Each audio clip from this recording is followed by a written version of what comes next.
এটা যতক্ষণ চালাবে ততক্ষণ আপনার রিয়েল বাইক। মাত্র 1000 টাকা দিলে আপনি কিন্তু মাত্র 1000 টাকা দিলে আপনি কিন্তু এই বাইকটা আপনার বাচ্চার জন্য বাসায় নিতে পারবেন।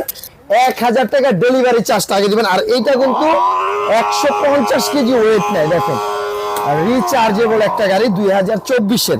আবার এটা ব্যাগে দিব, অটোমেটিক কিন্তু ব্যাগে চলে আসবে, ডান বাম সব দিকে কিন্তু মুভিং হবে।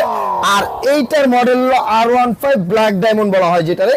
দেখেন কত সুন্দর একটা গাড়ি, বাসার ভিতরে দুইটা বাচ্চা থাকলে অনায়াসে দুইটা বাচ্চা বসতে পারবে। প্রতিটা চাকায় দেখেন রিং লাইট আছে, ঠিক আছে। আর এটা যতক্ষণ চালাবে ততক্ষণ আপনি রিয়েল বাইকের শব্দ দিবে, পায়ে ব্রেক আছে। 150 কেজি ম্যাক্সিমাম ওয়েট নেবে, রিচার্জেবল। 3 ঘন্টা চার্জ দিবেন, অনায়াসে 3 থেকে 3.5 ঘন্টা এটা চালাতে পারবে। আর এটার প্রাইস নিচ্ছে আমরা মাত্র 28500 টাকা। 1000 টাকা অ্যাডভান্স করবেন, 27500 টাকা প্রোডাক্ট হাতে পাওয়ার পরে